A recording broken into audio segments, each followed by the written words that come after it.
Good evening, everyone. Welcome to what has been the biggest roller coaster ride in the history of wrestling. I don't know how you've been feeling about this week, Nick, because we started with the Hall of Fame and then we went to WrestleMania, which I think is one of the best WrestleManias in history. I do not believe it. She's gone.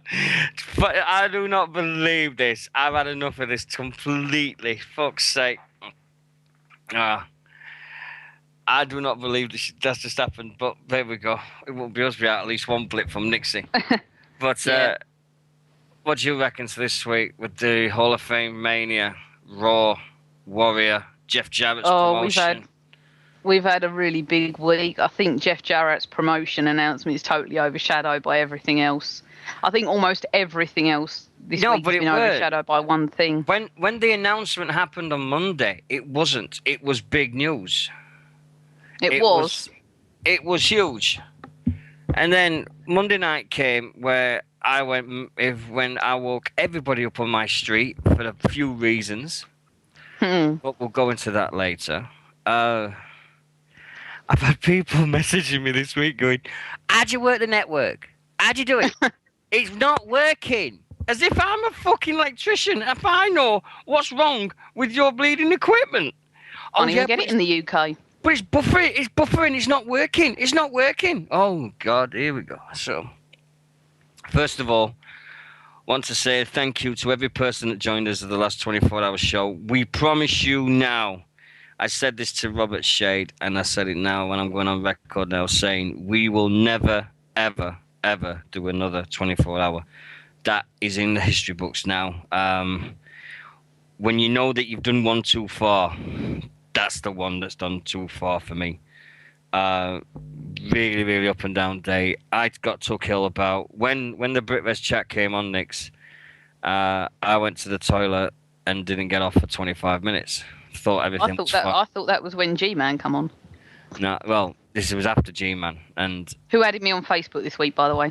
I know. We've been chatting Thunderbirds for about 2 days straight. Yeah. It's brilliant. It's I just said a few things, and then I got up the toilet, and my legs decided to give way. So I literally crawled across from my you know where my bathroom is and where to my living room is. So I crawled from my bathroom to my living room and just went on the sofa and just collapsed there for an hour and a half. And I thought, if I've got this till 3 o'clock, I'm fine. Got to 3 o'clock and went, fuck it, I need another 20 minutes. The original, yeah. The worst thing is doing a 24-hour show is sleep because you feel worse when you wake up, and that's what I did. We'll get into the event straight away because I think I don't want to harp on it too long, but this guy was such an important part of my life. The events of Wednesday morning are going to change me forever. They give and I will send you that. I'll get Chris. I will send you everything sorted, mate. I'm so sorry about everything. I'll get you sorted with that. Okay. How did you hear about it on Wednesday morning, Nick? Was it me, or you just woke up and Facebook exploded? My best friend actually messaged me.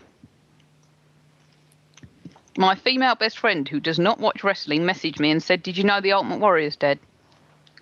And I just kind of went, "No." And I thought at first she'd misread something. And that was when I messaged you and I said, "Am I reading this right?" And you were sort of probably still in tears. I went to bed. The worst thing is, I did my usual thing on Tuesday night, WZR. Well, listen to that. Fine, no problem. Finished, went to bed. Went to bed early, actually. I think I went to bed about 2:30. And then I think we're all still tired from Raw and WrestleMania, weren't we? So I think the worst thing was I got woke up about 6:25, 6:30. And my phone was going ding, ding, ding, ding, ding. Every 10 seconds, ding, ding, ding, ding, ding, ding. And I'm like, what the fuck's going on here? The first person who saw was Lance. And it said, Dino, Ultimate Warrior has died. And I went, looked at the phone and went, get the fuck out of here. Checked it. I checked Ryan because I trust Ryan Clark, right? I mean, everybody said, oh, yeah, Ryan Clark's a shit and all that. Ryan Clark's news is golden. What he says goes because literally, if he gets it wrong, he pulls it off his websites. So I looked, and all these breaking news things was happening, saying, "Oh, he's collapsed outside a hotel. He was dead at the rival hospital home." And oh my fucking good god! And then, boom, it hit you. I turned from a 44-year-old bloke into this 20, 21-year-old something that just saw the Ultimate Warrior for the first time and went, "Oh my god!"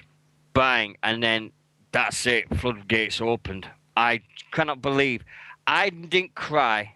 I've only cried for two wrestlers, and one was Bulldog, and this is the other one.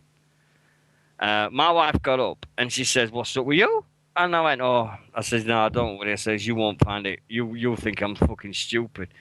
She says, "If I see you the way state you're in," she goes, "I know for the fact it's not stupid." And then I told her, and then she went, "Yeah, you are stupid."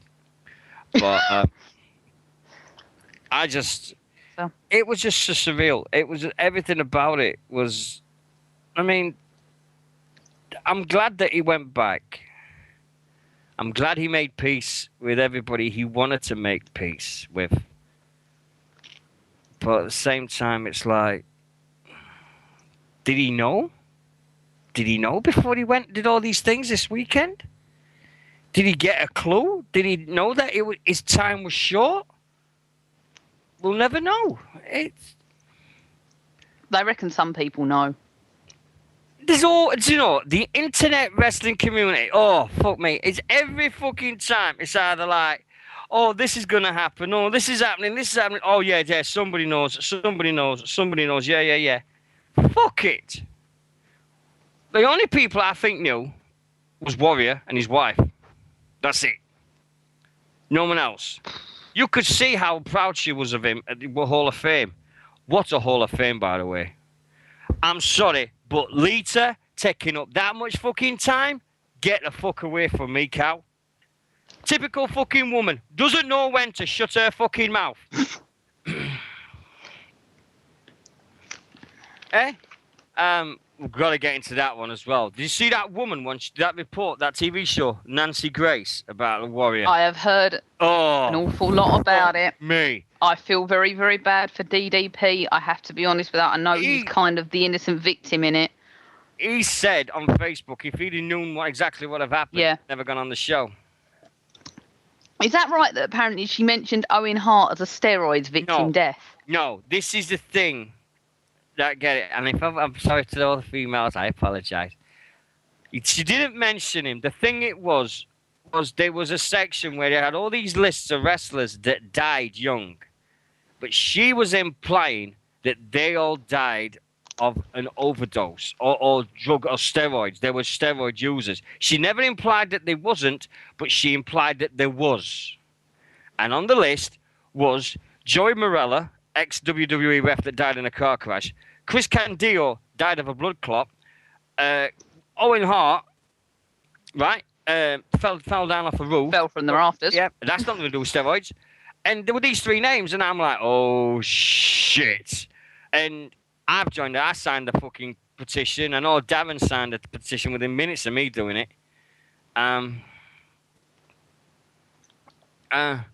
It's just absolutely disgraceful that this woman. But anyway, we're going to get into that later. Right, how's your week been? Pretty good. Well, Apart as from good eating as it can Chinese. be. Apart from eating a shitty Chinese. Pardon? Apart from eating a Oh, shitty no, don't. I'm having the good Chinese tomorrow, but my best mate's coming over. And by the way, I was actually wrong. Mike actually first told me about Warrior. He left me a text on my phone at about 4:15 in the morning, but I didn't see it until later on because I never hear the phone go off at night. It was crazy. It's crazy. And my first thought was actually you. For me, why? Yeah, because I know what a big fan you are, and I was thinking Dean is gonna. I was just sat there and kind of put my head in my hands and thought Dean is gonna be a blubbering little wreck. I knew what you'd be like. I mean, God knows one day when this happens to Undertaker or Kane or something like that, I'm going to be the same. Especially Kane. Right. Anyway, let's start at the beginning. After the charity show, I was supposed to stay up and watch the Hall of Fame, but I couldn't do it. I didn't. Through the wonders of the WWE Network, I woke up again and watched it, and fucking hell, that girl can talk. All she could Stop all about, moaning. fucking hell, first one out, Lita. And she goes 40 odd minutes, and she's only talking about Team Extreme, blah, blah, blah, da, da, da, da, da. And I'm like, give it a rest, girl. Get the fuck off the stage. Get the fuck off the stage now. So she went off, and it was a case of going off, and then, and then the one that got me, I was crying with laughter with the story from DDP about the Cobra with Jake the Snake. I was fucking rolling. If you've not watched it, just watch it. So, just for that story from DDP, genius, absolute genius. That fucking story he told. I've never laughed so hard at anything in my life. But there comes to been a dry eye in the house when Jake was talking. When he was saying, the crowd was saying, you've got one more match.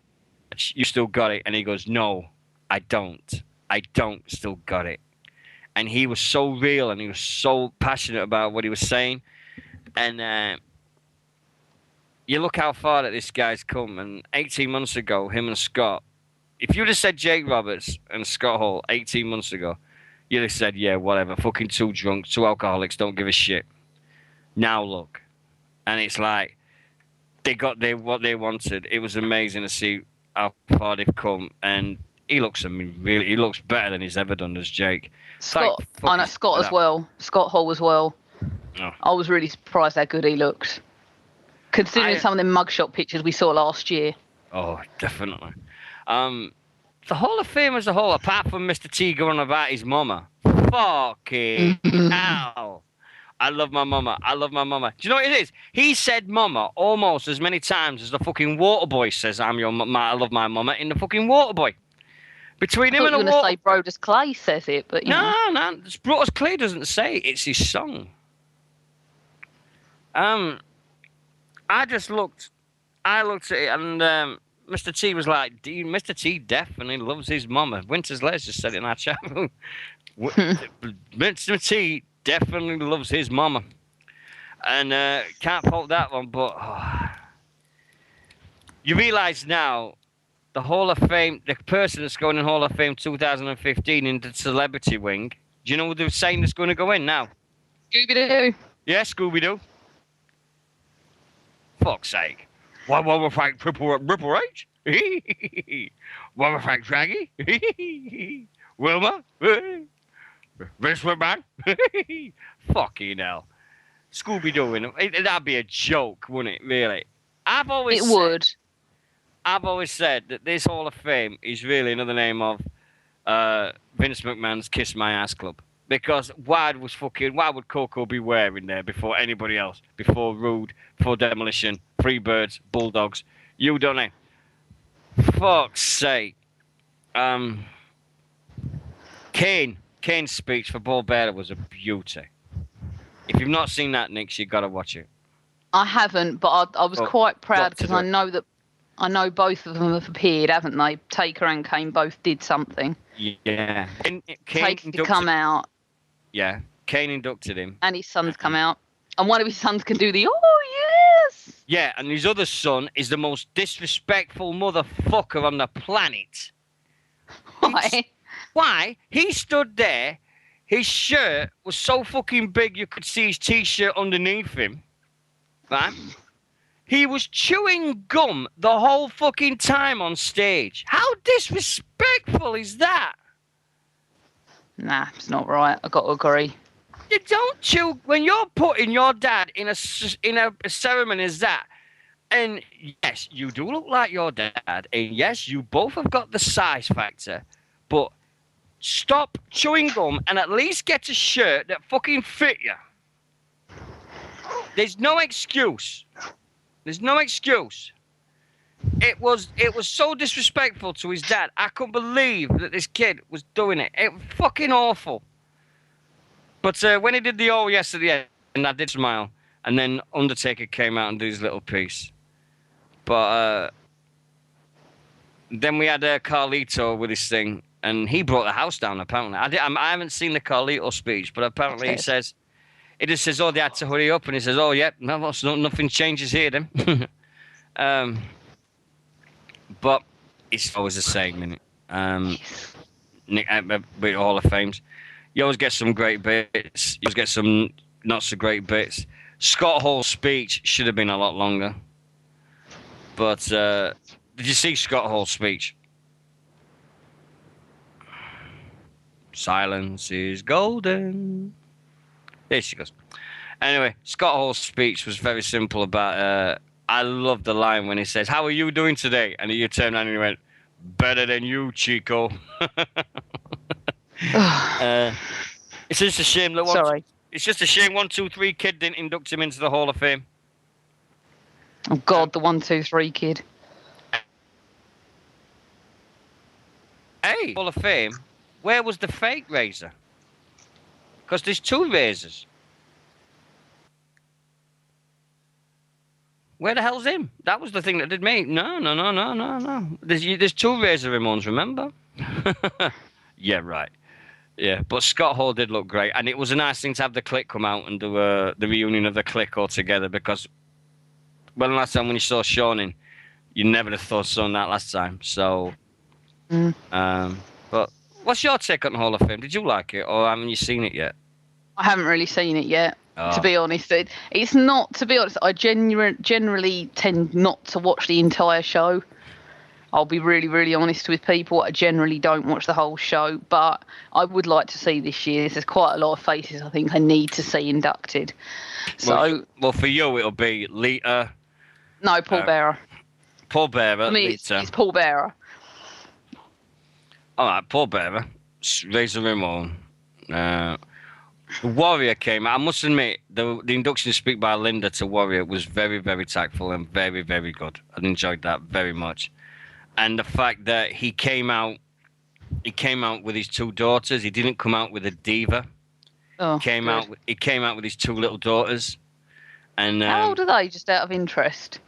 Oh, fuck, bleed! Now you're asking me. I think there's Millie and Indy. I think one's about 12 and the other one's 9. I'm not sure. You'll have to check me up on that. But you'll have to have a check on that one. But I listened to his speech, and you could see him eyeballing Hogan all the way through. You could see him giving eyeball to Hogan, and I thought, "Go on, son, fucking get off that stage and clothesline that bastard. Go on, son. Go on, my friend. Go on, fuck him up." But I was looking at it going. I watched you were marking out, weren't you? Yeah, come on. I did so much things as the Ultimate Warrior. I went to SummerSlam 92 as the Ultimate British Bulldog Warrior. I couldn't split the 2. I went with the bleeding Union Jack in the shape of the Ultimate Warrior's face paint. You can't knock me for that. Amazing. I'm so tempted to bring that back for one day. I was so tempted to bring that back for tonight, but I couldn't get the face paint. So close to doing it. I just like the fact that he came on and he talked about these guys that they should be a bit in the Hall of Fame for the guys that put the ring, that do all the things behind the scenes. It was a real surreal, really, really, really cool moment to watch. And I was just... He pissed me off, though. He fucking pissed me off. First bit of the Warrior, I was begging it was going to be it. I've been saying it for weeks and weeks and weeks.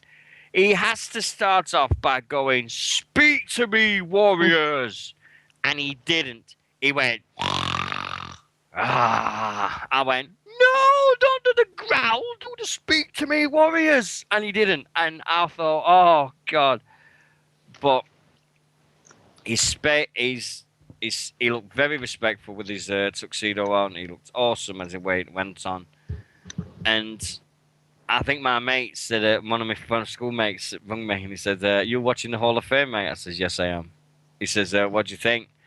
I said, "It's a bit daft." And he goes, "Why?" And I says, "Well, I always remember the Ultimate Warrior, long hair, all the way down his back, face paint, tassels and everything." He said, "Now what you're looking at?" I says, "I'm looking at a guy that's in his 50s. He's got grey hair and a goatee, and he could still kick ass because look at that fucking body he's got." He still could fucking murder you.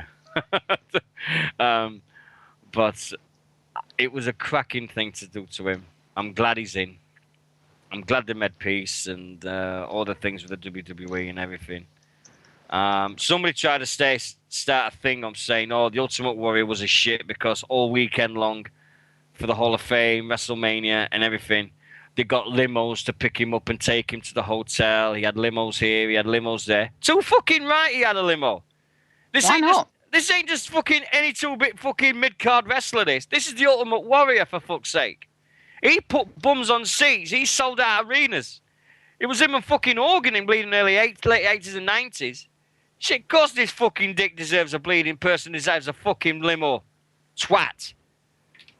Fuck's sake, bleeding. Oh, he doesn't deserve. It's a bleeding limo. Oh, he shouldn't have had a limo. Why the hell not? Fucking Steve Austin can get a limo. Fucking The Rock can get a limo. Fucking Ultimate Warrior deserves one. For him and his family, definitely. Jeez Christ. Who the fucking think they are? Why the hell not? But it's just one of these things that happen on Saturday night and Sunday morning. And I was just sat there, I'm going, right, here we go. WrestleMania. And there was a few things happening in the British scene. I mean, we had Shropshire Wrestling Alliance had a sellout show. Triple X Wrestling. We had Harvey Dale getting the shit kicked out of him by T-Bone with a kendo stick in Bull at the HXC. Yes, yeah, mixed emotions for you. I thought of you straight away because T-Bone, Essex boy, beating up your pal. And I've got to say massive thank you to Leicester Championship Wrestling. I sent off a parcel today to Callum. It had 3 DVDs, it had 4 tickets, and it also had some great wristbands. And it's there on the way to Sharon and to Callum now. Should be getting them tomorrow, definitely. So they're on the way to them. Thank you very much to everybody that donated. It's an absolute dream that we got 500 quid again. Can't believe that we did it, but there we go. Right, WrestleMania. Come on, Nix. What the honest to truth? What did you think? Apart from falling asleep, as I got a picture to prove it. I've got to be honest, it is one of the best WrestleManias that there's been in a very, very long time. Absolutely one of the best in a very... I'm not going to say it's the best. I'm not going to say it's on par with any of the best. It is the best one they have produced in a long time. No, because you'll be partial to WrestleMania 17 forever.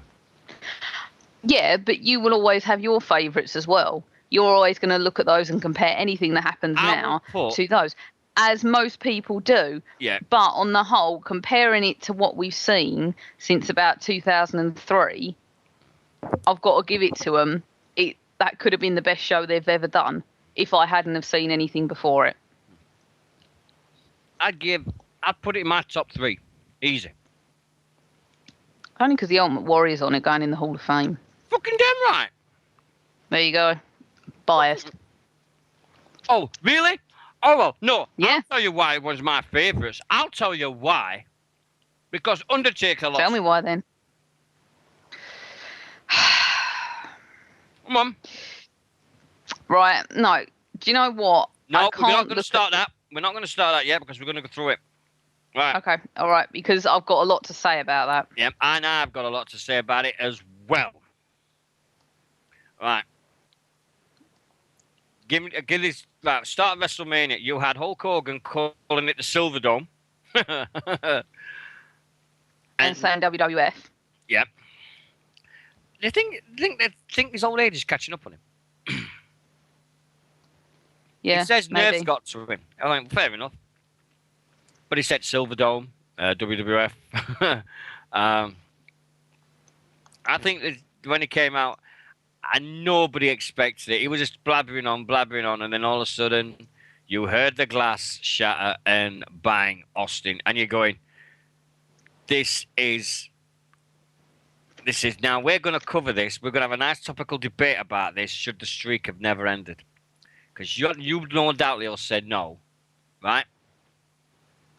I've got a lot to say on it. Yeah, okay, right. That's all I'm going to say. Okay. Right. I loved the opening segment, Austin, Rock, and Hogan by a mile. It was great to see it. I mean, especially with the Rock taking the piss, saying we're here in the Superdome, and yeah, fair enough. I fucked up. Yeah. Did you not expect that Hogan was going to do more hosting though? I mean, we literally saw that sort of 20-minute segment with him, and that was kind of it. Yeah, but I thought it was cool because it didn't put the Shine on idea him. that on sunlight spotlight on him. It put the spotlight True. on all the guys on all the matches. You say that WrestleMania 30 now, people will say, "Oh, it's the matches and matches," and that guy with the big eyes opening and going, "No, we lost," and all that. And Undertaker guy that became the 100 memories. I wrote 100 memories in half an hour with that guy. It was hilarious. I've never laughed so hard in my life. As soon as I got that picture, I went, "I'm having this bad boy." I went mental. Just everything. Nobody was off limits that night. Nobody. Um, First match, Daniel Bryan versus Triple H. I thought was one of the best opening matches of all time. For the WrestleMania going, that was off the fucking port wall. And what the fuck was Stephanie McMahon wearing? Did she think she was still at WrestleMania 17 or something? Exactly what I said. To a T. I was sat there with Mike and with Aaron, and I went, "What is?" I thought she'd nicked Vicky Guerrero's shorts. Ah, she looked fit as... Hold on, excuse me. I would give me Stephanie McMahon any day of the week. She was gorgeous as they come. But I still think she thought she was WrestleMania 17. No, not 17. It was like the 90s, like the late 90s when she first turned and sort of went When from the this fucking pure hell was pretty 17 girl then? to... 17 was the fucking 90s, weren't it? Oh, sorry, the start of the It was noughties. 2001, you dumbass. Dumbass. Shut up. Yeah, but I love the fact that it was a cracking match. Went backwards and forwards. It went everywhere. You didn't know who was going to win. You really didn't. And Hunter was just an evil badass as they fucking come. Hunter Hearst Helmsley is a fucking heel. He's awesome. It's just one of them things, and it's just like, oh, fucking get in there, son. And Bryant won, went to the main event. What was the next match? Was it the Royal Rumble? 30-man Rumble match? No, we forgot. it was the Outlaws and Kane, I believe. No, we forgot the pre-show because I watched the Fatal 4-Way Tag Team match. Did you see that? Yeah, I watched it on mute while the boys watched brilliant. What did you reckon? I thought that was a cracking match. I thought, from what I was watching, I thought it was quite good. Oh, they would have made that. That was a wrong decision with keeping the belts on the fucking Usos. I don't. At least they're a tag team, okay? Yeah. Oh yeah. Do you know Rikishi's coming to PCW? Is it? Yeah. Ooh. Yeah. I think it's. When? I think it's this month's one. End of this month. I don't know. But he's definitely coming to PCW. So. Yeah. It was definitely a good pre-show. I watched the 2 hours of it. And me and Robert shared. We were watching it because we was on Facebook and we were texting each other going, "This pre-show is fucking great. I love this. This is brilliant." So we were watching that the 2 hours. So you wouldn't come in our chat room, but you talked to Robert Shade? I didn't. No, hold on. Right? Can I just tell everyone? He wouldn't come in our chat room. He wanted to watch it on his own as a fan. Yet he's talking to other people. Oh. Explanation, boss. I've got my mouth full of pie. Oh. I've got me. Well, don't eat a pie. I need to eat. Shut up. At least eat a bag of Doritos like I am. I've got to admit, I still got a steak pie. Anyway. Ugh, disgusting. My reason for not coming in chat room. I hate this. Ooh. Right? My reason for not going in chat was doing pay-per-views. One. And nobody else can back me up on this. Everybody has got different speeds on their computers watching something, so not everybody is watching it at the same time. Mm-hmm. Right? So, you've got one person going, "Oh my God, this is going to happen," and he's 20 seconds ahead of somebody else that's in the same chat room going, "Oh, thanks for fucking spoiling it for me." No, I didn't want that. I wanted to see it myself on my eyes in front of me. That was it. That's why I did it. That's why I watched it. It wasn't the fact that I don't seem to be antisocial to people and I don't want to be rude, but I don't want to go in a place where everybody's got different speeds and everything. I'm watching WrestleMania at different points, and that pisses me off. The worst thing we ever did in our chat room was Bound for Glory one night. Ross was about 2 minutes behind every fucker else, and he didn't have to watch the show because everybody told him what was going to happen any fucking way. I watch it at my pace. Exactly what Ace just said. I watch it at my pace. When I wanted to watch it, no one else in that room except me. I woke up off the street, but there we go. End of the day, it's money. So I just loved it. I watched it, and if I come in a chat room, I'm fine. If I come in, I'm nice to see everyone. And this is what I built this for. This is a nice big chat room now. You can't get better than this. It's great. If you don't like that background, you don't like the background, let me know. I'll change it. I'll get something different, and we'll do that. But if you like it the way it is, please let me know, and then I can keep it forever. But I know people like me. I know people. PCW 25th of April. That's when Makishi's there. So okay. Yeah. So I'm going. I've just booked off my time off work for the end of May. So I'm going to Preston. By train, by the way. I'm not going to London this time because my train fare to London and back, to Preston and back, it's going to be the same price as it is for me from here to London. So, because I've got it so cheap. Woohoo! Hump D! Yeah. Get back to Mania now. Kane, the Outlaws. Now, we know Billy Gunn was injured. Because he's been coughing up blood. Yeah, he was coughing up blood, apparently. Road Dogg was apparently injured. Kane can't move as much as he used to, bless him. So he is over 40. I know he's over 40. Sting's in his 50s, and look at him. He can go. Yeah. But I'm not going to knock it. I'm not going to knock it, anything. But at the end of the day, I think that match was way, way, way too short. It was like, blink, miss it. Okay, get on to the next match. So we had that. Filler is the correct word. Yeah, it was a filler match. What match did we have then? Was it the Rumble match? The Battle Royal? Yeah? Hello? Hang on. No, what? What was match was next? Sure, was it the Andre the Giant? I'm going to look it up. I'm going to look it up so that we don't get it wrong. Okay, fine. Yeah. Apparently, there was an awesome match on main event between the Shield and the Wyatts other night. A great 6 tag team match again. I've got to watch that because I've only seen bits of it on the WWE application on YouTube. So I've got to see that. But next one was the the Memorial Battle Royal. Who picked Cesaro? No one. I really don't see the fascination with Cesaro. What? What? I don't. The King of Swing? Are you kidding? Amazing.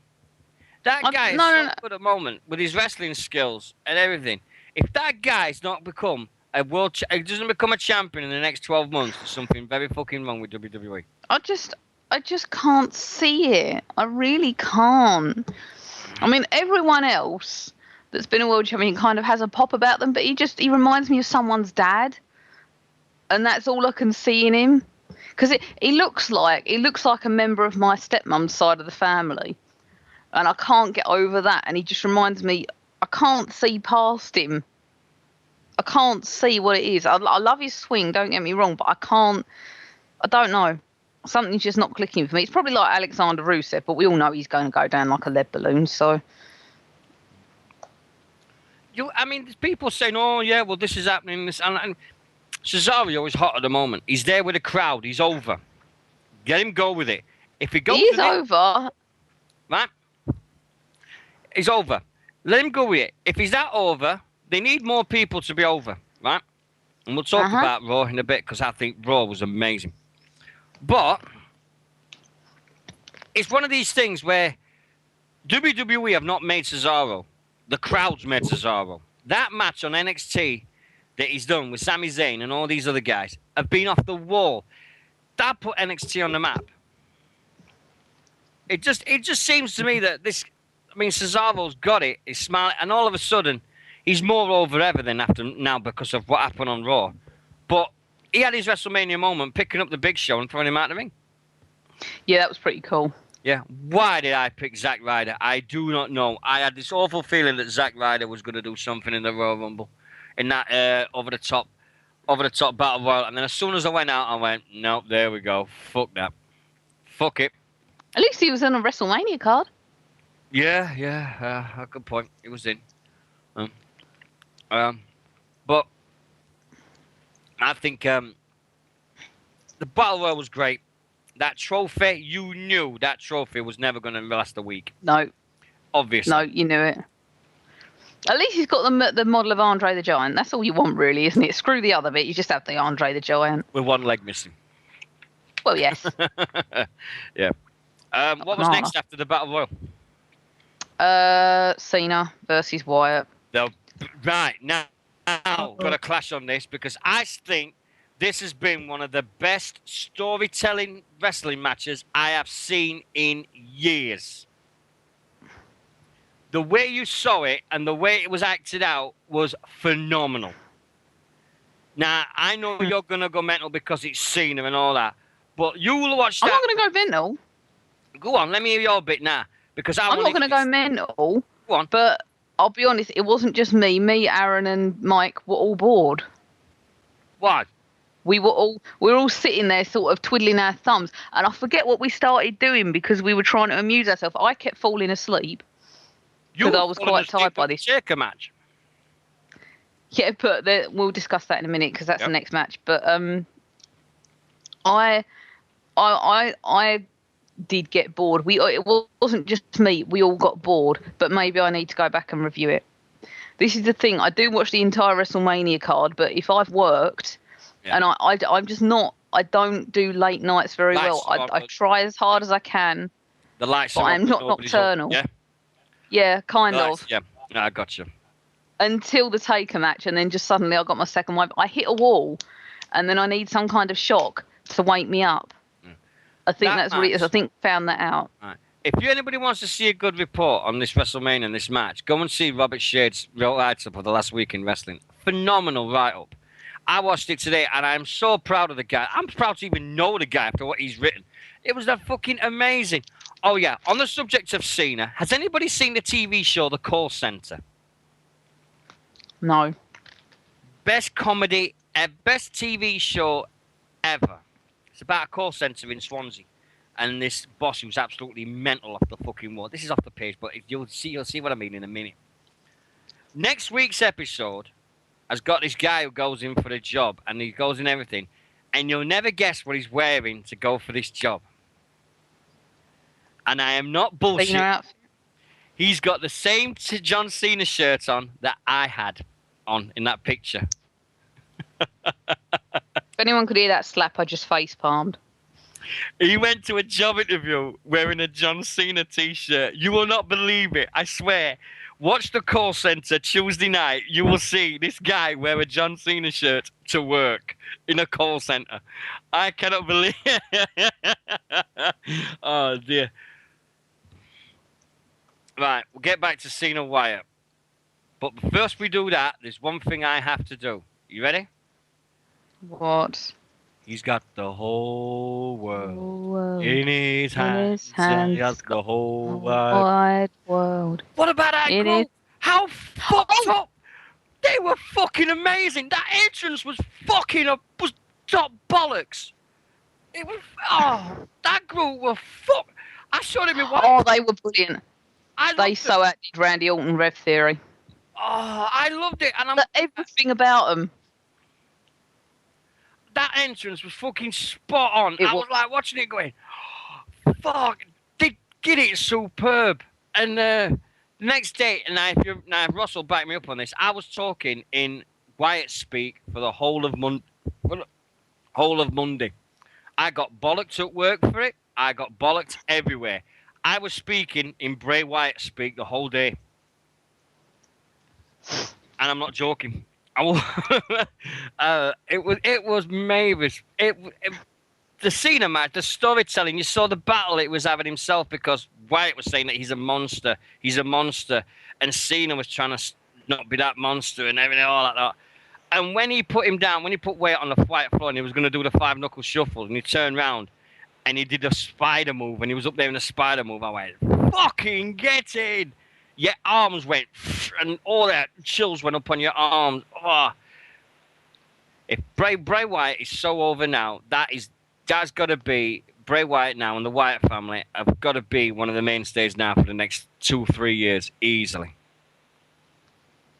You could see the battle with Cena's face. It was like, what do I do? What do I do? Brilliant, tough storytelling. Absolutely storytelling at its best. I know people's going to slag me up because it's Cena and everything, but you look at it from my point of view. You watch that match and you see the story being told from start to finish. It was amazing. Amazing match to go at. I will say, I just remember what we were doing. Yeah. During the Wyatt match. Go on, what was you doing? We were singing hymns. Oh, for fuck's sake. Well, do you know what it was? We started talking about it because I used to have these hymn books at school, and I just started talking about them because none of us went to the same primary school. And I started talking about it, and then we just randomly started singing hymns for the rest of the match. It was really funny. Yeah, right. It was absolutely. You had to be there. You had to ask Mike about it, but we were having a great time. We were doing Sing Hosanna and Inky's Black Paint White and Rise and Shine and Give God the Glory. Oh, we were having a right old laugh. I think Sing Hosanna has got to be on every kid's brain in their world in this country. Super. Sing Hosanna. Shut up, Dad. Don't you start singing That will give me oil in my lamp, keep me burning. Hold on. Give me... Hold on. I'm going to cut you off. I'll cut you off. Not singing on here. We're having a right laugh. But there's one, and I can remember it. I can see it. It was hymn number 5 in our little hymn books at school. And it was something to do with birds, and I can't remember what it was. Right. Now, also, we had Mania. We had these. What was the match after Mania? It was the Divas, weren't it? No, after Cena and Bray, it was Taker. Oh, right. And this is where the debate begins. Come on, then. Let's go. Right. Okay. Go on, I'll let you say your bit first because you deserve it. Because you're the Taker fan. Go on. No, I have said, I mean, knowing now that he was probably concussed about 2 minutes in, it changes my perspective on the match. Because going into it, I said a lot before the match. I was really worried for Taker's health. I thought Brock Lesnar was going to absolutely annihilate him. And we all know he's quite frail and stuff. And I was sitting there going, I want to see a war, but I'm really worried about Taker. So knowing now he had a concussion, it changes my opinion on the state of the match. Because when I saw it, I kind of went, it's really slow. And I was sort of sitting there going, I thought they'd be going at it more. And that was, I think, why again, the three of us seemed to tire a little bit from it. But then we had the shocker of all shockers, didn't we? And it divides me, because as an Undertaker fan, I sat there, and that was what shocked me into waking up. He literally heard him go down, and I saw the F5 and the 1-2, and it was literally like the third count went in slow motion before my eyes. It was like it wasn't real. My hands were stuck to my face for about 5 minutes. Mike's jumping around the living room cheering, and I just sat there in entire shock. And it divides me because it is one of the biggest unexpected shockers I have ever seen in my whole life. Probably since either, again, I've got to go back to 17, and I'm really sorry, but Linda McMahon standing up or the Austin turning on the crowd at WrestleMania 17. They're two of the biggest shockers that we were never expecting. But nobody expected it, and it divides me out and see that. But the Taker fan in me just says no. And every other fan, I've got about 3 people at work, and they've all said no. I was really pissed off. I wasn't happy at all. So you're totally divided as a fan at the minute for me. Right. Now, I'm one of these that when I saw it, I watched the match, and yeah, I agree, it was a bit slow for my liking, but Now I understand why. Fair enough. But when they pinned in 1, 2, 3, I went, thank fuck for that. It's I gone. didn't. Do you know why? Because it was getting to a stage where the streak was bigger than WrestleMania. True. It I'll was take that. bullshit. It's bullshit. The streak is a match. WrestleMania is the biggest event in wrestling by far. It shouldn't matter what match is on that card. That is the pinnacle of sports entertainment. Yeah? Now, For WWE, yes. well, you listen to a wrestling fan, you say name a wrestling event, WrestleMania. Bang. No, I mean for WWE, yes. Right, If hold you've on a got minute. something, Gavin's just said in here, they hate each other in real life. No, they don't hate each other in real life. They've worked together. They talked about it and everything, and they were chatting everything about it. They've got respect for each other. They're not going to send each other Christmas cards, no, but they don't hate each other. Right? There we go. And apparently, when it went down 1, 2, 3, he put on Brock Lesnar, put him over to the Taker, and he went, thank you.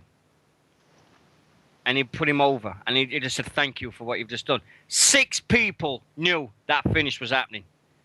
McMahon, Steph, Triple H, Paul Heyman, Brock Lesnar, and Taker. The referee did not know. I was entirely. I thought at first it was some kind of mistake, and there's still kind of a question in my mind of was it a mistake, and they're downplaying it entirely. Vince called it. It was his decision. Right? Everybody's saying, oh, this is a screw job. It's worse than the Montreal screw job. No, is it fuck?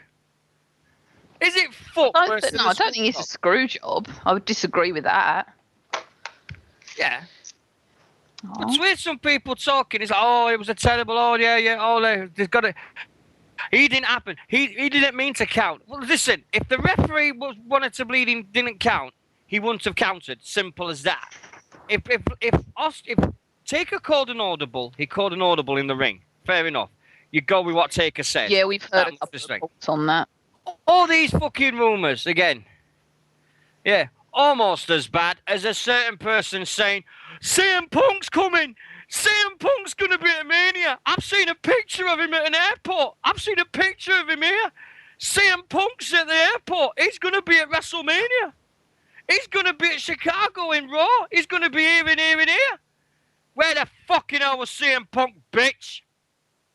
A hockey game. Yeah, a hockey game. And he was on stage at a concert and fucking against me. Say, fuck's sake. Oh, God. Oh, he's going to come. He's going to come. He's coming. He's coming. Fuck off. To be honest, there was a certain part of me sat there at the end kind of going, when the last match happened, I kind of sat there going, is Punk going to come out? Is Punk going to come out? I was thinking he was going to come out during that match and sort of fend off Triple H, because you all knew that Triple H was coming out in that match. We're going ahead of ourselves. Get back to the streak. Yes, I know. Right. Should the streak have ended? Yes or no? Look, everyone I spoke to has said maybe the streak should have ended. Everybody else. I'm on about. No, I know, but I'm just sort of I'm entirely divided. So I'm sort of going, should it have gone to Brock Lesnar? Was Brock Lesnar really worthy of that? Honestly, would you say that? Well, from one part-timer to another one, fair enough. Yeah, but I understand your frustration when you say the streak was becoming bigger than WrestleMania itself. I agree with that. But looking at all of his opponents, was it worthy? Yeah. Well, is Brock Lesnar truly worth it? I mean, if you think about it, the only Brock Lesnar as big as he is isn't because of the WWE, it's because of UFC and all the things he did after it. He only spent about 2 years in the WWE, 3 at most. So, I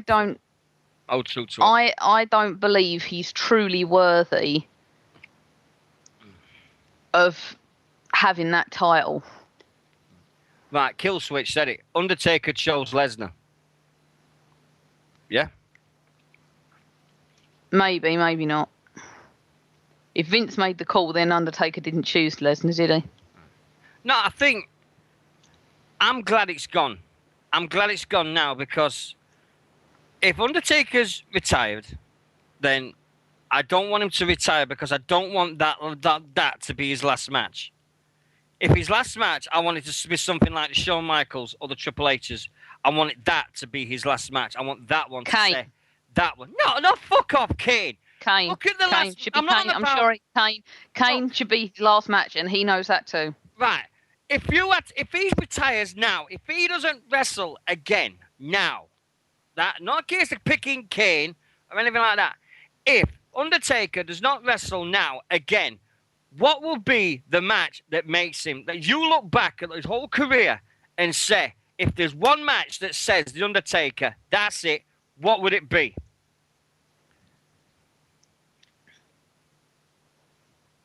'98. Get First match fucked. with Kane. No, I'm sorry. No, that's for me. Absolute fucking. You're putting WrestleMania 14 above 2 matches with Shawn Michaels, CM Punk at fucking WrestleMania 28, 2 matches with Triple H. You're putting all them matches. You're putting all them at back of one fucking match with at WrestleMania 14 with Kane. Sorry. You got to be out of your fucking head, woman. I'm not out of my head. I'm sorry. That is. It just I can't explain it. You put above and abroad. You put Undertaker's greatest matches in every single one he's done. Number 1 to you is Kane, WrestleMania 14. No, I didn't say it was my. You asked me for a match that personified the I Undertaker. said you had a match that said Undertaker's greatest match. Bang. That was it. The match that we'll remember for the Undertaker. A match for me and a rivalry that personified who the Undertaker is that match. Is that his best match? No, not necessarily. I didn't say that. But for me, going into '98 and looking at all that build-up that he had with Kane, it was amazing. Hold on a minute. But he's had a lot of good wrestling matches. Yeah, I'd rather Nixy be a Kane fan than someone in our chat room going, "Oh, CM Punk's coming back every fucking day of his life for the last 2 fucking months." Fuck's sake. I'll take Nixy being a Kane fan any bleeding day of the week. At least better than fucking CM Punk's coming. Do you know CM Punk's coming back tonight? CM Punk. Fuck off. There you go. Sorry, Nixy. Continue. Sorry, my love. I don't remember what I was saying now. You were saying about Ken's. I'm sorry, I do appropriate that, but it's like that. We was on about Undertaker's legacy and his Kane and his matches and everything. If you right, we'll cut draw a line under it. Yeah, you may yawn, Gavin, but it's true. It's so true. And bits of banter. Yeah. Gavin wouldn't work for the fucking leading EWE, never mind that. But check the Skype. I can't because I've got the message up. Well, text Skype. Oh, fuck's sake. Don't send me messages on Skype. I can't read them. All right, I'll Facebook you it then. No. Oh, yeah. Nice one. Yeah. A good one. Yeah. If you go with The Undertaker, and all that thing about his legacy, and from start to finish, and you say, and I'm speaking to you as an Undertaker mental case. I won't call you a fan because you're more than that. You're a Brothers of Destruction super fan. That's what I'll call you. Brothers of Destruction super fan. That's why. Did you just call me a mark? No, I did not call you a mark. You did called you me call a me mark. though? I was going to call you a mark all the way. But did you call me a mark though? No, I didn't. I've never called you a mark. Did you just call me a mark though? I know. I called you a Brothers of Destruction super fan. That's what I called you. So you called me a mark then? No, I didn't. But are you calling me a mark though? No, because your name's Nicola and it's not Mark. Damn. Yeah, you got. You broke my Lauren. You broke my Lauren concentration. There we go. Come on. This is gonna Mark, take Kane us and Undertaker. I ain't bothered. right. If you got to pick legacies, right? If he is retired now, and hopefully he hasn't, because we all want to see Taker versus Sting. We all want to see it. You look back and everything and say, right, Undertaker's career, 19 Survivor Series 1990 to now, over 24 years, he's been there. If someone had said you have to open up a book and said the Undertaker's greatest match ever, what would it be? His greatest match ever of all time. Yeah. I ain't picking that. Do you know what I like? No, Do you know what the matches I like of a Taker? Right? And I'm going to say this. Picking that. I'm going to say this as I've not been the greatest Undertaker fan because he put Warrior in a coffin, the fucker. I remember that. Oh, bastard. I remember him doing that, the bastard. I remember. We be careful with the irony speak there, okay? If you look at the different type of matches that have been created because of Taker, you've got to remember like Buried Alive, Casket Match, Hell in a Cell, Inferno matches. You had all these. I loved the Buried Alive matches. I loved them from start to finish. I even loved the one versus Vince McMahon. I even loved that one when he split Vince McMahon's head wide open in the first minute of the match. Never forget. Yeah, I think he hit him too hard from what I remember on that, didn't he? Yeah. Oh, you see him that first punch, that first punch was like, right, here we go. Boom! And oh shit, I broke my fingers. And then all he sees... Oh, but last split the boss's head open. He deserved it anyway. He just went like a peach, didn't it? Get in there. Right. We've done Undertaker and we've done Lesnar. Evening, love. You all right? It's in microwave, I think. All right, Malum. Hello, Lindsay. Hello, Lindsay. Nixy says Lindsay. Yeah. Yeah. Anyway, sorry, just told me my wife's come home from work. So we had this. You had all these things at WrestleMania, and then you had the Undertaker guy. This poor guy who's going to be on memories now for the rest of eternity. His life. He was like, have you ever seen that guy who can pop his eyes out of their sockets? Yeah. He's like that guy. I couldn't believe it. I just started and he's going, no, and it just happened to it. And they shouldn't be allowed in there. Oh, stop there. Domestic going on, everyone. Cheers, Lindsay. Bit of a domestic. Oh, fucking woman. Oi, don't say that about her. No, sorry. It's the way we go with WrestleMania. That guy's going to be meant forever. I mean, I must have put on about at least 10 memories straight after. I mean, the famous one I put on was his face expression, and the best one I put on is like, oh, the above it, and I went, oh no, Gavin Knotts and Ollie in front of me at a meet and greet. That was the best one that's the best one I put up.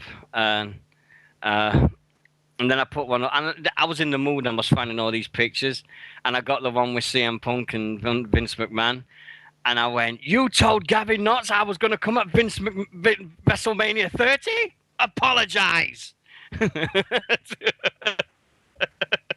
It was all these things. It was just, I was in such a mood for memories. It was crazy. I think I sent them to Mike. I sent them to MJK. I sent them to Harvey Dales. I sent Harvey's. Oh yeah, Harvey's was brilliant. That one with Randy Orton. Harvey's a volley. Fucking hilarious. Super. Ollie, I don't think Ollie still knows that he's got his picture went round everybody while he was in New Orleans. Now, we'll have to get Ollie on soon anyway to tell him, ask him about his Mania experiences, and just tell him that he realised he was the biggest. It just has to be that way, I suppose. But it was a cool day. I'm glad he went. Loads of people. He met Goldberg, and for fuck's sake, and everything. Anyway, back to Mania. The streak. After the streak, and everybody was completely numb. Right. That was my second wave. That was what broke the barrier and woke me up. Then we had the piss break. No. What do we have? Be fair. Go on. Go on, what do you mean, be fair? Oh, she's gone. To be honest, Joe, I literally had got to that match at that point, and I just needed a pee. I drank a couple of bottles of Coke, couple of cans of beer, and I just got to that stage where I just went, oh, I need a piss break. And that was it. It was a piss break match. It's officially known as the piss break now. As you need to speak on this. I hope everyone's enjoying themselves tonight. I am. I feel great. It's you need one of them shows. It's one of them shows that you need to get out your system, and I think it's cool tonight. I haven't even started on the Warrior yet. I'm sorry if people are waiting for that. We are going to do the Ultimate Warrior in a bit. We can't knock the fact that we've got so much to talk about before Warrior that we're just going to get this out of the way, and then I'm going to pass on my feelings and my respects and everything. So we're getting all this out of the way. But Mania 30 for me was an absolute banger. It just seemed that all this shit that WWE has put the fans through for 7, 8, 9 months, and then all of a sudden it all comes good in the end. And that's amazing. Right, Divas match. Are you ready? Hello. Hi. Divas match. Come on, explain to me why that was. I went on a piss break because I drank that much fluids. I had to go for the piss. Come on. Right, well, be fair, that is the first time in about 6 or 7 years that the women's title has actually been defended at WrestleMania. Right? And they gave it a bit of time. I mean, all right, I feel bad for the girls for having to go out after that big shock and have to deal with that dead crowd. I do feel sorry for them. But, you know, there were actually a few good spots in it. I mean, all right, it's not as good as it could be. They could have had Paige and AJ build up to WrestleMania, but they didn't. And we would have all loved that. No, don't mention Paige. We're going to do Paige with Raw in a minute. Don't. I know, but I've been saying that for a while. Yeah. I thought I come back and I found out that AJ had defended it. I thought, oh, fuck's sake, here we go again. And I'm scared to say, but do you remember when John Cena used to hold that title for nearly a year? And you watched pay-per-views for him to lose it? Mm. Yeah? That's the situation we got with AJ. It was like... No, I don't feel that. I do. I felt... I'm not about what you feel, because you... So the sun shines out of us. You went... It's not that. No. Boots other day.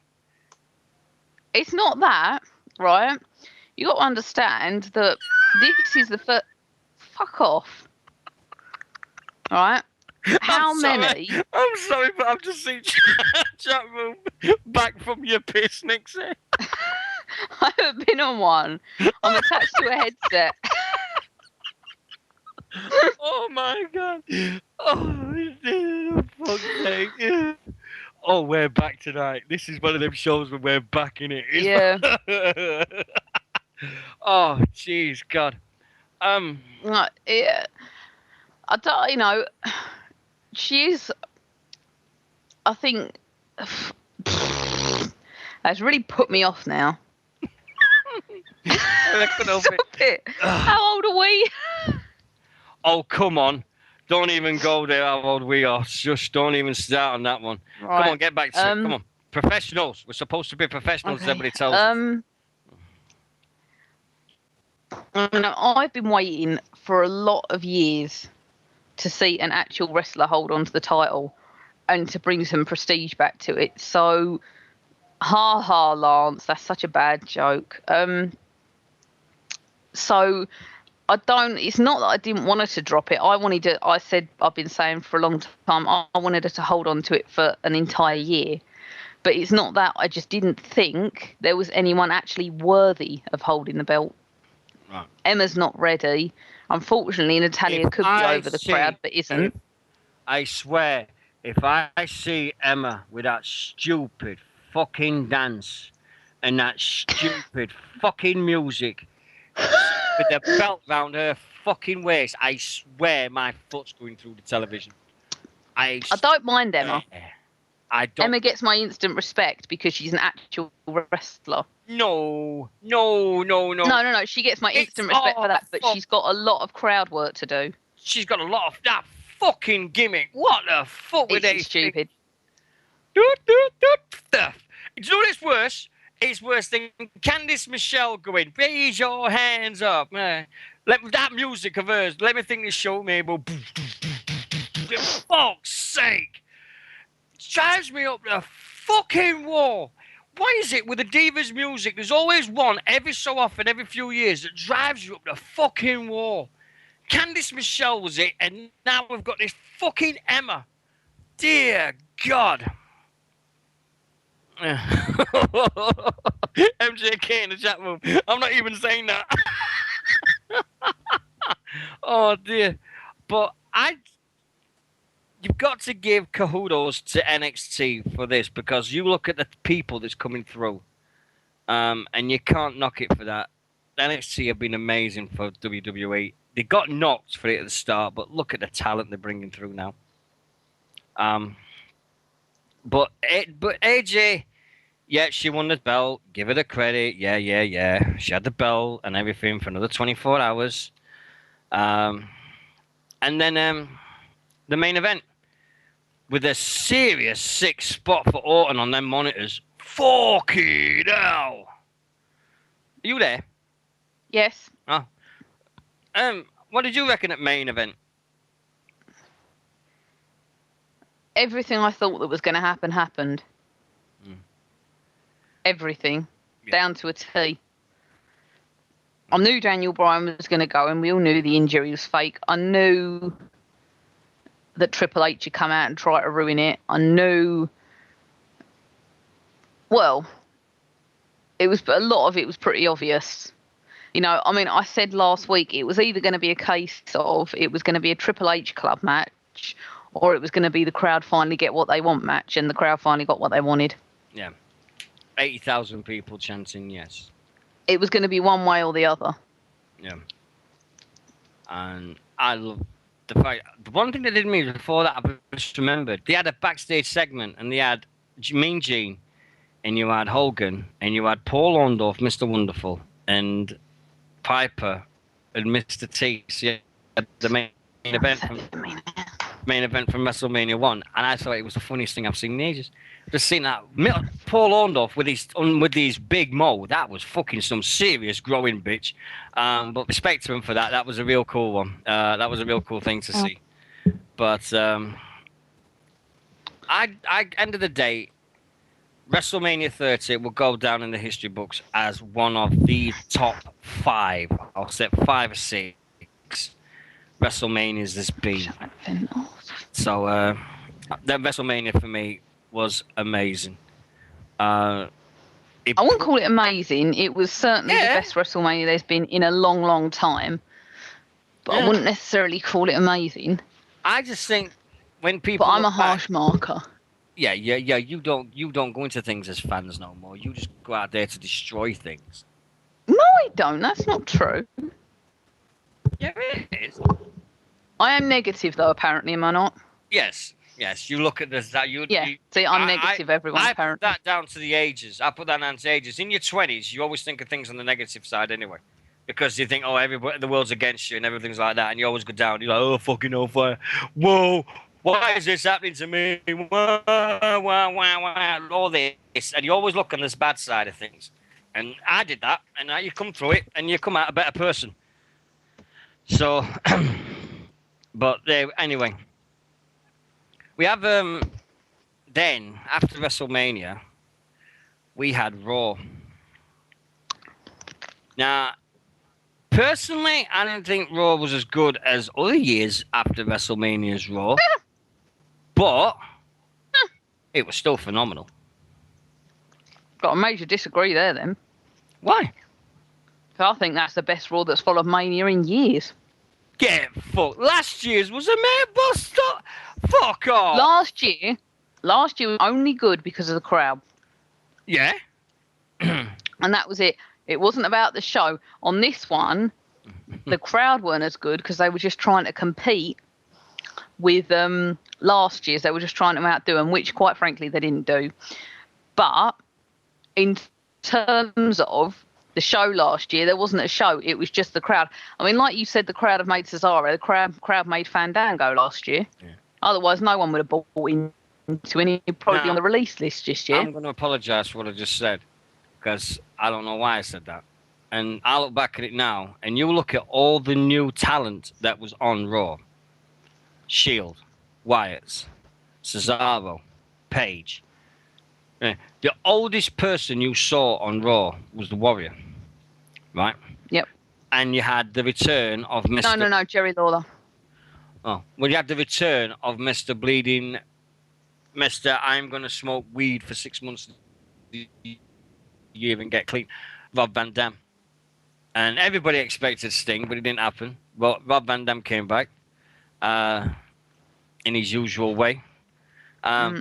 I loved it. I think from the start of Raw all the way through, I must admit, when you watched it and you're thinking, where are they going to go with this? And you had Paul Heyman cutting a badass promo with the streak. And he went under. Vince must have said to him, "You've waited. Just speak with your heart. I know you can do it well. Just go." And he did. Wade Barrett wrestled. He was more over than anything. He got the second biggest pop behind Cesaro. And yeah, we like Wade Barrett. Yeah, but put him up against Mysterio. Fuck. Boom! And I'm afraid I've got some bad news. Wade Barrett's got a match, bitches. Oh, that was the other thing we just kept doing on Sunday night. Yeah. Let's get turn around. I'm afraid I've got some bad news. You should have seen me Monday. We just kept doing it. You should have seen me Monday. I was going mental. I was going to work going, he's got the whole world in his hand. And I rung Ross. Sing Hosanna. Shut up. And I said, and it was going about, and it was saying to each other, and he's saying, and I'm going to work. And I rung Ross, and I went, and there is the believer. There is the other believer of my plight, the plight of me to rid these people of the monsters that build inside of them. And he went, what? I just started speaking the whole day in Bray Wyatt speak. It was fucking great. Some people do it in Yoda. I just do it in Bray Wyatt. I think it's great stuff. But brilliant. I'm absolutely brilliant. I love Wyatt's to bits. That match against Sheamus and was it Sheamus, Big E, and Cena. And it's the crowd again. Let's cheer the bad guys and boo the faces. And is Sheamus looking whiter than he's ever been? Is it me or is he really, really, really looking whiter? Do you think they just fake white him or something like that? I mean, I know most wrestlers do spray tans and that, but do you reckon they have some kind of way of whitening him out? It's got to be. And then when you saw Paige, and it was like, wow, how white is she? Exactly. It was like looking at Morticia from the Addams Family. Oh, wait, she looks wicked. Yeah, don't get me wrong. No, but the whiteness of her next to AJ, it was like, what the fuck? And the thing is, I went mental on Tuesday night. I was defending Paige like to the fucking crackers. Right? Tuesday night, they were saying, oh, yeah, well, she didn't do a good, but she botched the move. She did this. And I went, it was the first fucking time on Raw. She's probably the most nervous she's ever fucking been. Well, imagine what it's like for you at about 21, 22 to be told it's your first night on Raw. You're going to be watched by millions of people all over the world. Oh, and we're going to give you the women's title. You'd be shitting yourself. No, they're giving you the Divas. The women's title doesn't exist. No, the Divas title don't exist to me. No, but I mean, it says Divas on it. Not Knack Van. It doesn't say women's. It says Divas. Whatever.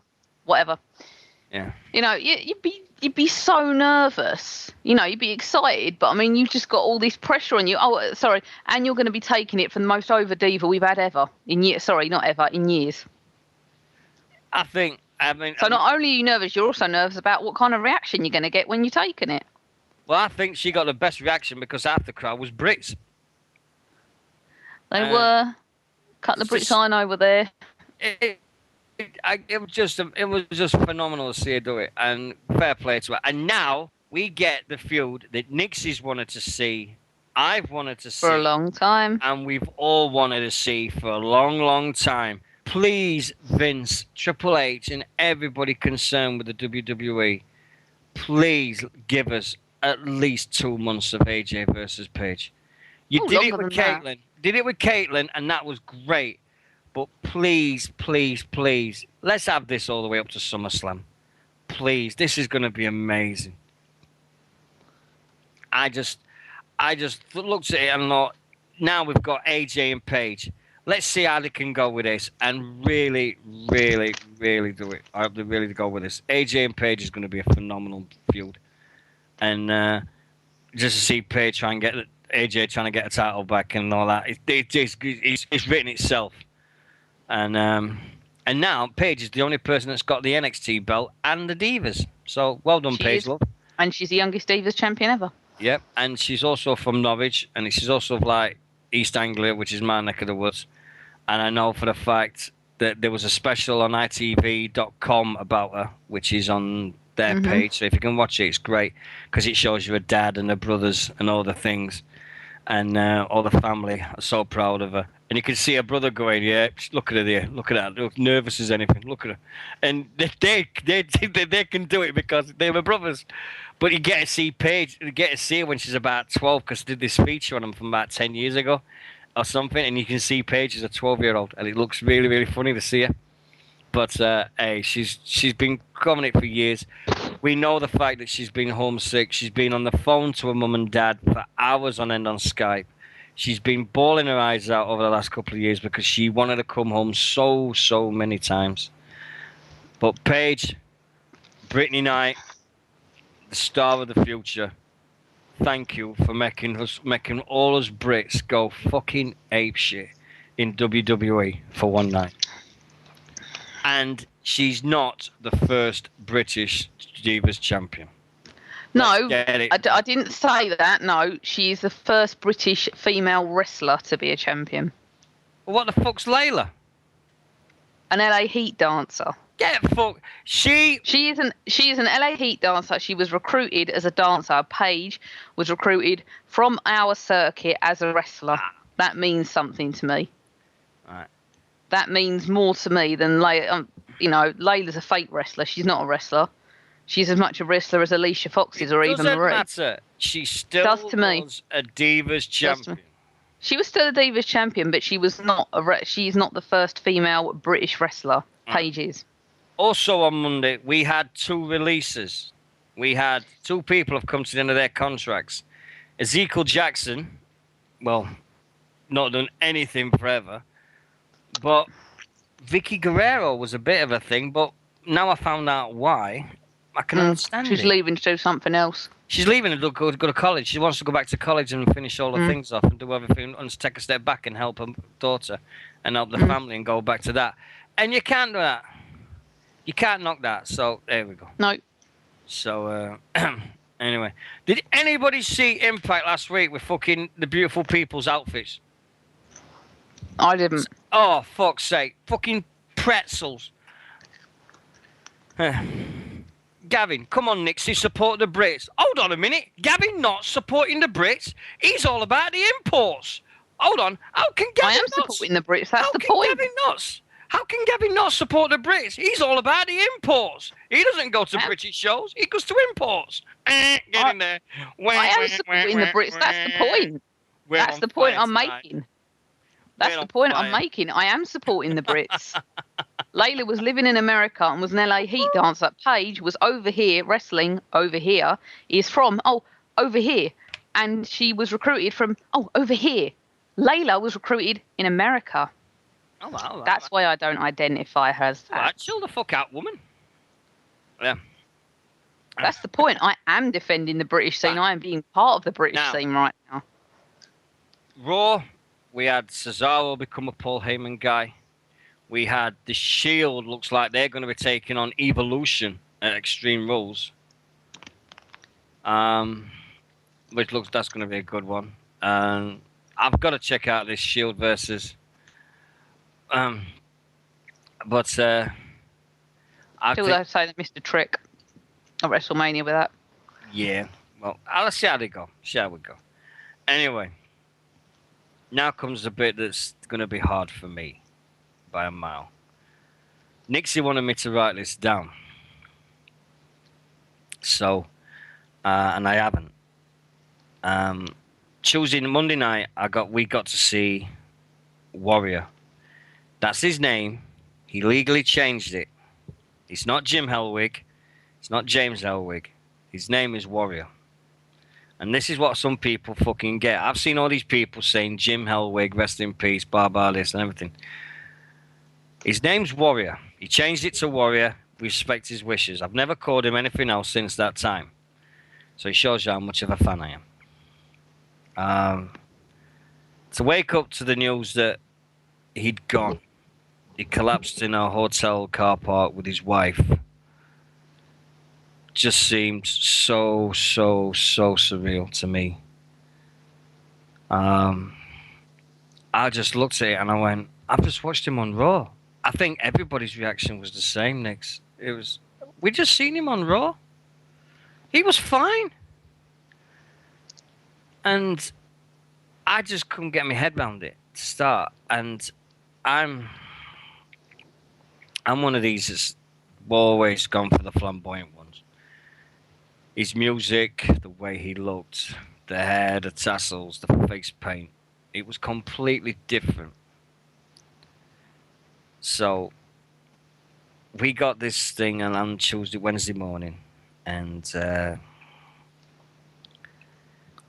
I just sat down and didn't move for a couple hours. I mean, and Nixie was great because she messaged me about 10:30, weren't it?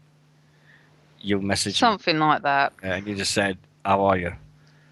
And it felt like a family member to me.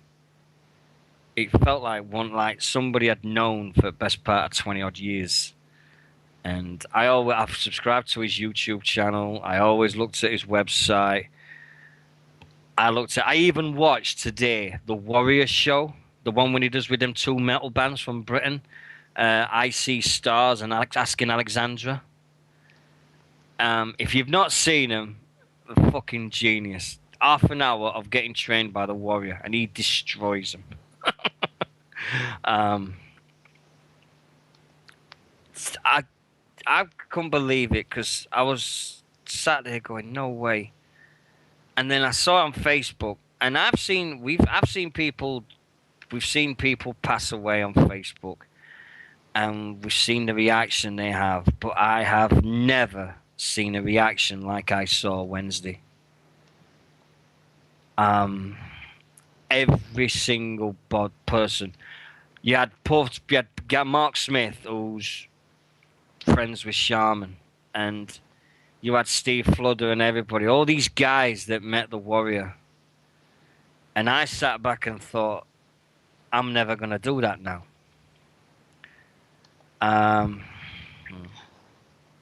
I said to a lot of people on Facebook that day, I just said, this is going to be a real day.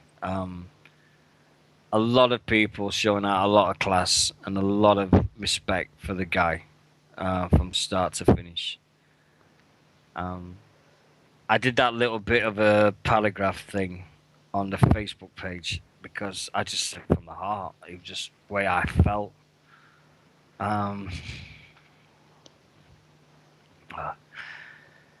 It was the way that this guy just seemed so different to everybody else. He came from parts unknown. He just had these flamboyant colours. The first time I saw him was SummerSlam 91. Then I decided that I was going to see what other videos I could get at the WWF. And my girlfriend at the time, Tracy, she bought me, we went into a shop, Nix, and said, I'll buy you a wrestling video. Which one do you want? and I was lucky. And I said, right, I want one with Ultimate Warrior, and I want one with the British Bulldogs. And the only one I could find at that time was SummerSlam '88. And then I put that in, watched the Bulldogs, and then Honky Tonk, and I'm like, where the fucking hell's Warrior? And then he came out and won the belt in 27 seconds. And that to me was brilliant. Do you know what I always remember? He had the Pittsburgh Steelers colours on his face. He had gold, black, and white, and I went, oh, Steelers, Steelers, oh, and being crazy as I want. I just think that I'm glad he went back. I'm glad he's in the Hall of Fame. And if he has died of a heart attack, fine. I can put up with that. Because we know about his body and the knowledge of his extreme workouts and the things he did. Yes, he did things wrong. I am not going to sit here and say everything that the Ultimate Warrior did was right. SummerSlam 91 was wrong. You shouldn't have held the money. You should have just said, well, what we've heard, that he held Vince to ransom and said, I am not going out there unless you pay me so much money right now. All the things that happened. He was made a scapegoat for the steroids in '92 after Wembley with David Boy Smith. They got fired. He came back '96, squashed Triple H at that, and then the best return was August 1998. Just no one expected it. Monday Night Nitro, WCW. Hogan was in the ring with his disciple and Bischoff, and he said, and I can still quote it: "There's not a man I can't wrestle. There's not a wrestler I can't beat, and there's not a warrior I can't beat, and all this." And then all of a sudden, you heard the best music in the world, better than the WWF music, Nick. Because all you heard was the target has been selected and he's prime and loaded. Boom! And it was like a raunchier version of Warriors music from the WWF, but a more 90s feel about it. And I was going fucking spare. And when he came out and he cut this thing, and it went on too long, always did, but fucking hell. That was just amazing.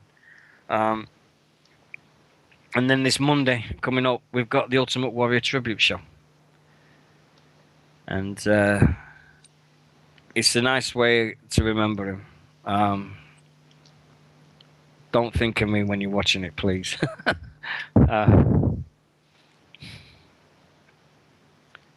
All I've got to Why? say. Because you're going to be bawling your eyes out through it. Might be. I might be. You will be. Yeah. I just want to say, on behalf of Dean Mitchell, to every single wrestling fan, Warrior, wherever you are, whatever you're doing now, thank you for the memories. Thank you for being so fucking wonderful. And thanks for being a part of my life.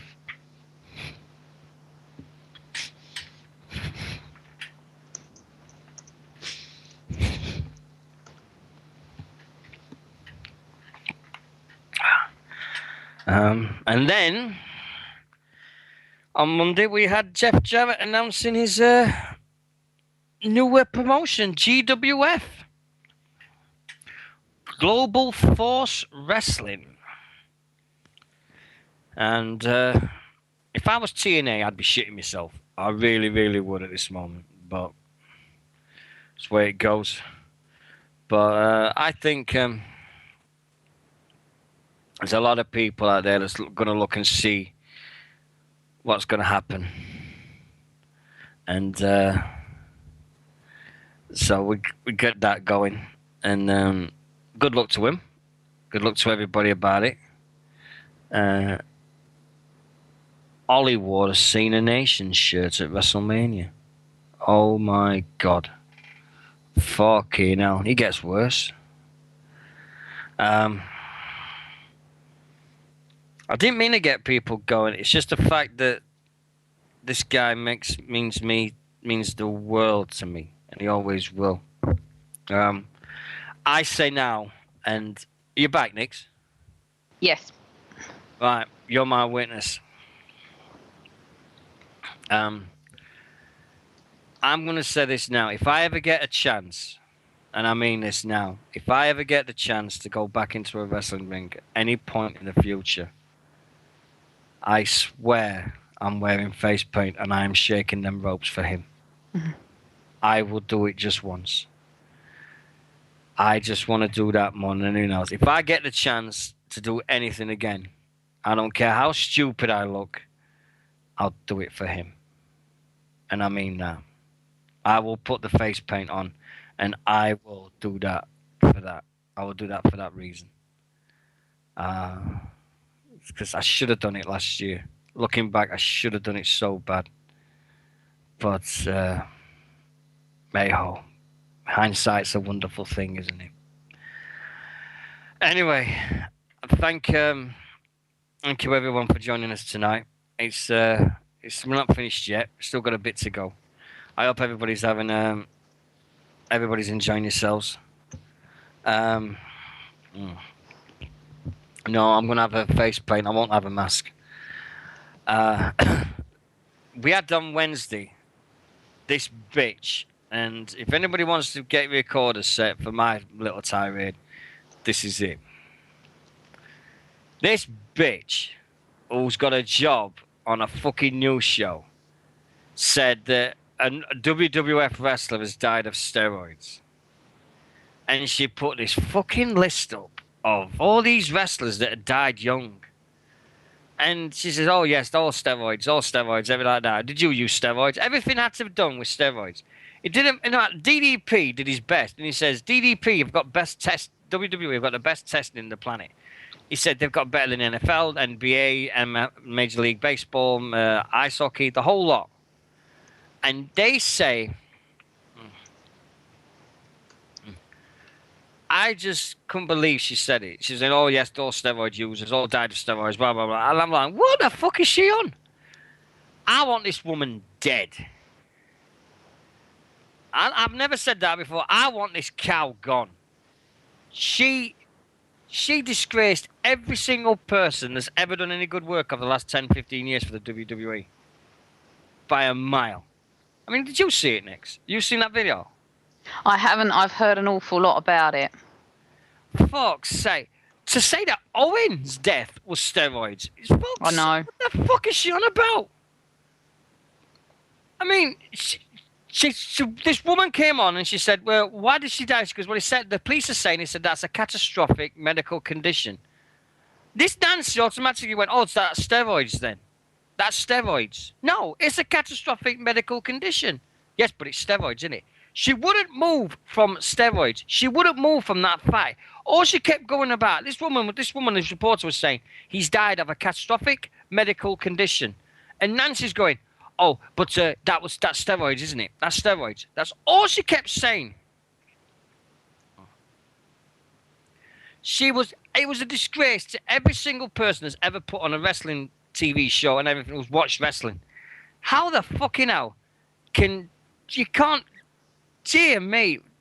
She was poorly educated. She's been poorly advised. The researchers want shooting. The whole thing. And they've not had the balls to apologize yet. There's been no apology from these people at all yet for what she said, which is fucking 48 hours after the event now, and she's still not fucking said anything. Twitter's gone mental at the count. Zeb Coulter has gone fucking apeshit. Cody Rhodes has gone fucking mental about it. Unbelievable time. It was absolutely disgraceful the way she went about stuff. And I'm just looking back and I'm going, you fucking bitch. You absolute fucking bitch.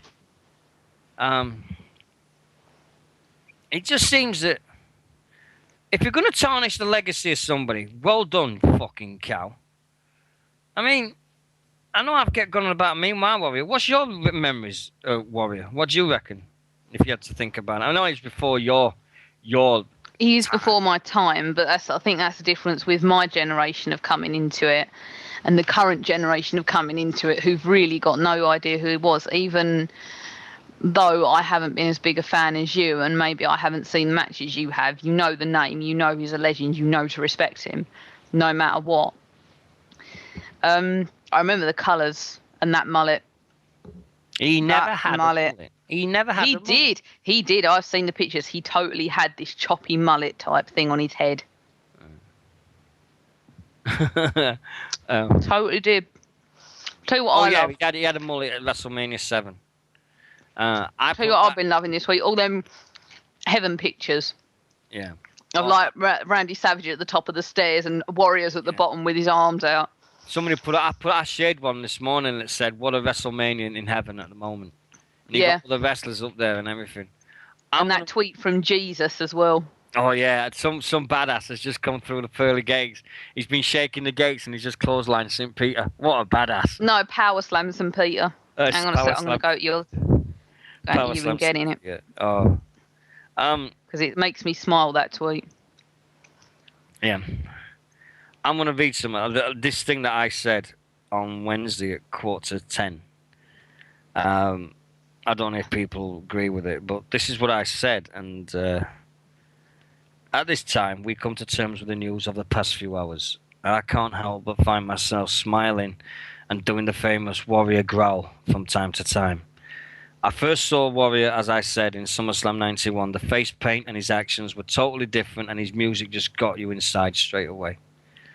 From that match, I discovered his feuds with Rick Rude, Macho Man, Undertaker, all of legend status. Yes, they will never be talked about his matches in the same way as others, but hey, he took 5 elbows off Macho at WrestleMania 7.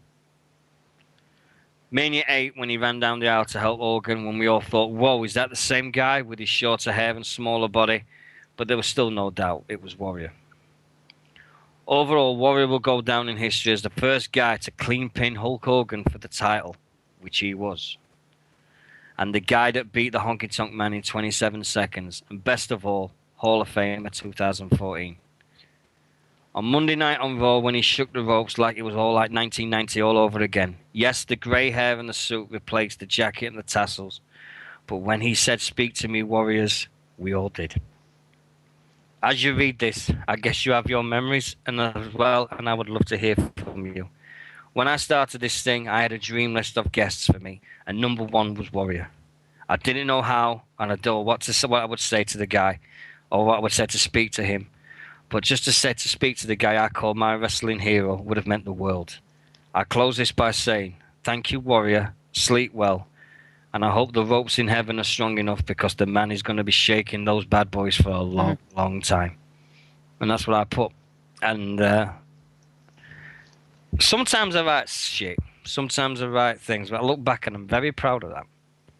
And must be getting old. I must be getting old. I'm making sense of things. I'm making sense now. It's crazy. I'm 45 in 4 weeks. Fuck's sake. You old man, you. Yeah, exactly. But at the end of the day, this week has been an amazing, amazing week. Up and down for every wrestling fan in the book. Whether you've been to British shows, whether you've been to when you've watched WrestleMania, whether you've watched Hall of Fame, whatever you've done, from start to finish, it's been, oh wow. If you're one of these people that write on websites and they're doing all the news, Jesus God, I'm surprised you've got any sleep. It's absolutely frightening the amount of things that's happened over the last 7 days. And I started tonight second guessing myself and thinking, do I want to continue with British Wrestling Radio? Do I really want to do this? And the answer is yes. I saw a message earlier on in the chat room because we was having a debate, me and Nixy, and somebody said, I don't know who, and I apologise if it's not you, and if you said it, but he said, this is why BWR is the best show on the internet. We've never said we're the best ones, but we try and talk from our heart, and we try and talk with our passion. And me and Nixie will never agree on everything, There's no way we will, because I won't feel the same way about Undertaker as she does. I don't feel the same way about Kane as Nixie does. And she doesn't feel the same way about the Bulldog or the Warrior. Nah, thank you to everyone that's messaged me this week for loads of things. Um, Really, really cool. It's been a nice week. Um, Not going to forget this week for a long, long time. What's your take on this week, Next? It's just absolutely phenomenal what's happened. It's been such an up and down week. It's been, I'm sort of going, what do I feel about this week at the minute? It's so sort of, we were up with WrestleMania, we were up with Raw, and then we just had a massive crash, and it's like, take a breather. Wednesday night, I should have been done producing a show, the first show on the British Wrestling Radio Network. I should have been doing that, but I had no power. Leading electricians in our area cut through the fucking cable, so I had no power for about 4 hours. So that was a shitter. But that's coming up next Wednesday, at 9 o'clock. The Takeover Wrestling broadcast. That's happening on Wednesday at 9 o'clock. It just seems that Wednesday was the longest day ever, because everybody, as soon as, the first thing I thought of, and this is the impact this has had on my life. The first thing that I thought of when I saw the Warrior died, I thought of Warrior 1 in our chat room. That's the first thing I thought of, because I know I'm a fan, and he puts me to shame. And it's like, whoa. And I did that. And I was just so blown away by the whole thing that it just knocked you for six. And I know we did a tribute show for Paul Bearer, but the truth is, I could not physically do one. I could not. You'd be in tears. I said to you, Wednesday, everybody asked me, I had about 10, 15 messages, are you doing a tribute show for the Warrior?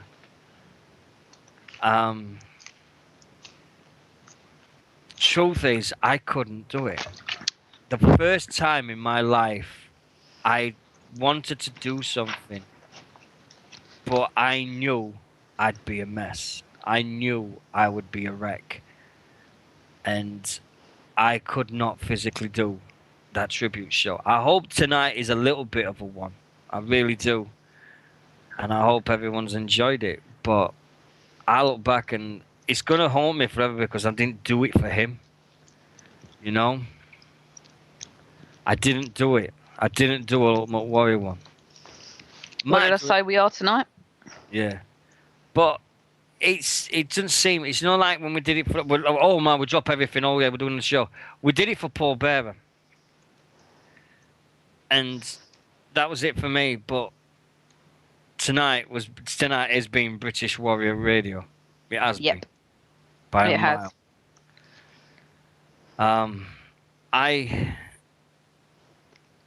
It just seems like, it's another thing of my childhood gone. Well, it's not even my childhood, it's my early 20s with Warrior. But it seems more and more things are going. And it's not nice. It's not nice at all. It's not nice at all. And I don't like this feeling. I don't like it at all. I love having my heroes. I love this excitement you get when you see him on TV. I didn't give a shit. I didn't give a rat's ass that he had grey hair and a goatee and a bleeding tuxedo. You can't expect him to come out in the jacket and everything with Warrior Wildness on the bleeding back and the speed and the tassels and the face paint and all that at 54 years old. No, couldn't do it. If he'd been allowed to, he would have done it. But that speech he did was spoken with class, with dignity, and with his heart. It will always be the part of it, and I'm just glad that Vince, Triple H, everybody connected with WWE got a chance to get him in before this happened. Yeah, he did wear it on Raw, yeah. But,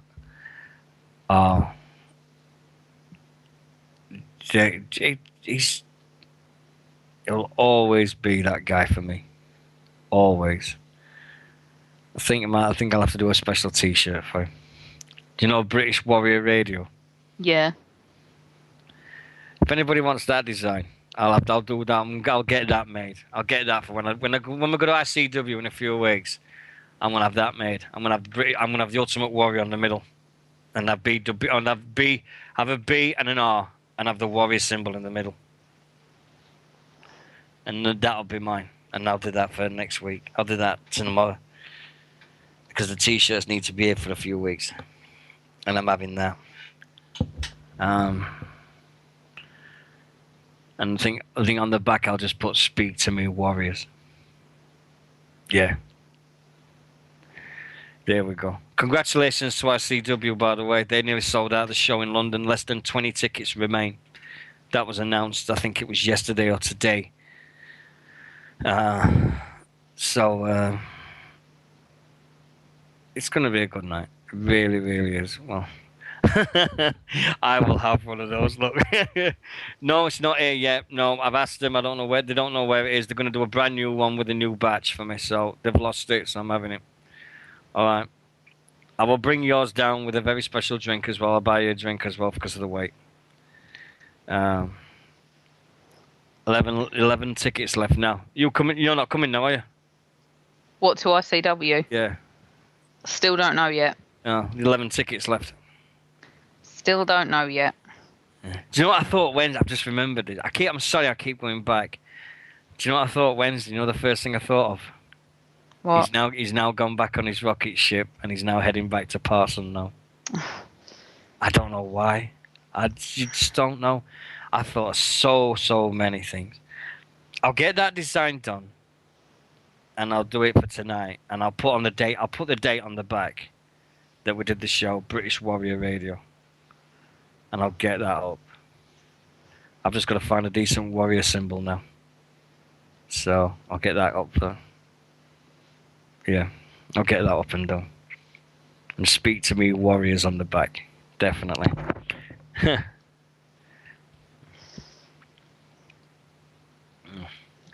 Yeah. Read that message from Pixie Nixy. Pixie Nixy. Fucking hell. Right. Quickly, before we go, we've got 8 minutes. Got questions if anybody wants to put them up. I know it's a little late, guys, and I do apologise for this. But if anything you've got me to ask, anything at all, and do that, and then we'll see what happens, and then before the show's over. Yep, definitely. Yep, definitely got to discuss. Yep. So, our page has now got 1,432 likes, which is phenomenal. The fact that at the start of March we had less than 1,000, and now we're nearly up to 1,500. It's crazy the amount of people that's liked us. Thanks ever so much to everybody, especially David Anderson at WrestleManiac, because I know he shares the page and I know he listens to us. So thanks, David, mate. Thank you very much for that one. Here we go. Question for both of us. You ready? Okay. What's your thoughts on now that Sting has signed, and did you see his Facebook about Warrior? Yes, I saw the Facebook post. Yes.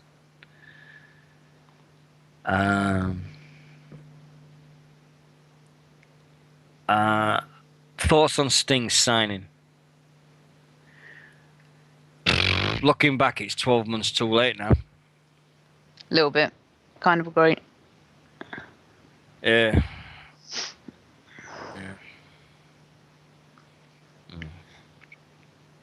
So, we just, I think Sting will do well. We said about what his role could be the general manager of Raw, be like that, and then bring out the Undertaker and say, listen, according to your contract, you've got one match left, and I'm making sure that match is against me. And so, maybe do it that way with Sting and make him wrestle a couple of times throughout the year, SummerSlam and Survivor Series, something like that for him. But I don't know what they're going to do with him. They've got no time for him to put him on TV, so But I'm glad they didn't do it on the Raw this Monday because it just seemed there were so many things about it. There were so many other things around it that I think they'd have put Sting on it. It'd have been subdued. It'd have been like, oh yeah, who's this? um, so yeah, what do you reckon with Sting? Do you think it's going to be a good thing? I'm going to let it see how it plays out. I mean, Mike's not happy about it. He didn't want Sting to ever go to the WWE. No, I'm going to see what kind of role he takes. I'm open to anything. So I'm just going to kind of see where it goes. I didn't want Sting back because I wanted Sting to be that guy that never worked for the WWE. Yeah. I wanted him to be that guy that he never came across, that he never went to WrestleMania, he never did anything like that. And so fuck him. But if he's back, he's back, and let's see where he goes with it. Thanks for that question, Chris. His post by the Warrior was very, very, very respectful. Very, very cool the way he did that thing. So I loved it that.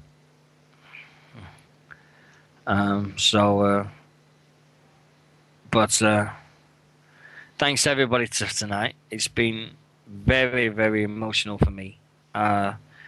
I've had a blast. Tonight's been one of them nights where I don't know how you felt, Nix, but tonight we've knocked it out of the fucking park. We've done a good show tonight. We good. It's been fucking phenomenal. The side of the shows we've done over the last couple of weeks. Chris Garrett just asked, when do I get prime time without the website crashing for the second time? Kiss my ass. No chance. Never happening. Oi. No chance. No way. No. Evan Ginsberg Where says did you he wants. say that? No, Evan Ginsberg wants to come back on the show. He wants to finish off the interview we started. So Where did you say that? What? Where did he say? Where did G-Man say? Where did he come back Question from? thread. Question Oh, thread. okay. Yeah. He's just one of them things. Thanks to everybody tonight.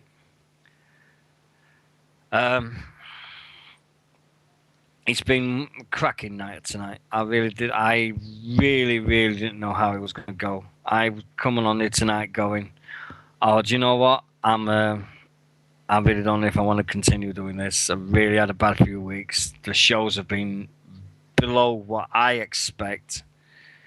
And I don't know how Nixy feels, but we've had bumps the size of fucking mountains to put up with. But we've come through it, and tonight has been one of them shows where it's like, hold on, we actually did all right. And then we've got next week. We don't know how it's going to go next week again, back to the usual thing.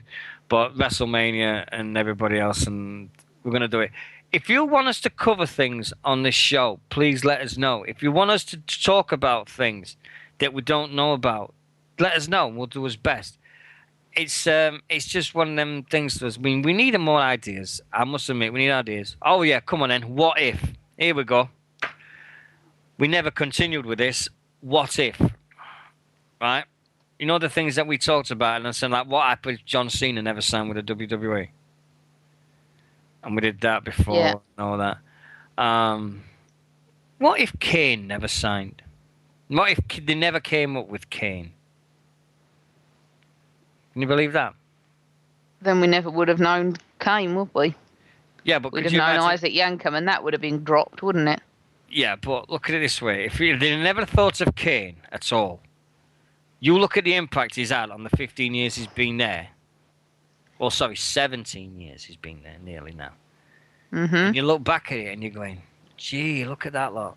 And it's frightening when you think about, Kane had done this, Kane once have done that, and all that, blah, blah, blah. But I think that Kane is a good lad, don't get me wrong. I admire him for everything he's done. He did a very respectful speech at the Hall of Fame on his daddy. He's been an important part of the Attitude Era. Oh yeah, good one. If the WWE hadn't turned PG in 2006. That's different. That's a hard one. We'll have to cover that next week. Yeah. We'll have to cover that one next week. That's the one for next week. If the WWE, if we hadn't turned PG, that's going to be a good one. They had to do it. They had to do it. They couldn't have continued the way they were. It Well, wouldn't. stop talking about it now. You're ruining Right, it for next right, week. well, anyway. Anyway, have you got anything to finish off with? Because we've done 2 hours now. I have not, no. Oh, go ahead. Sorry. I've still got some WrestleMania sleep to catch up on, okay? Yeah, all right. I want to say thank you to everybody that's messaged me this week, talked to me, and doing anything on point. I've got to stay online because I've got to chat with Pixie. Thanks to everybody in that chat room tonight. To Gavin, welcome back, Gavin. Yeah, CM Punk shit. Ross, Warrior, Robert, Ross, Darren, Martin, Pixie, Asa, Winters, and most of all Nixie, who's now in charge of the website. If you can see, she's got a bleeding. She's an owner now. Thanks Okay. to every single person that's been involved with British Wrestling Radio over the last 7 days. You've really made my heart pump, and you made me feel very, very special. I was coming on tonight, and this is true, and I don't know how Nixie felt about this, but we was all set to go. Fuck this, we've had enough. We was all set, weren't we, for a month? We're not going to do any shows in April. We're going to do anything else. Yeah. We're just Gonna going to have walk a month away. off. We're having a month off. We're going to go away and not going to. Now, all of a sudden, this show has put something. I don't know how you feel, but it's put something inside of me again and made me feel great to do things again. And it's put something, a pock up, and it's just made me something feels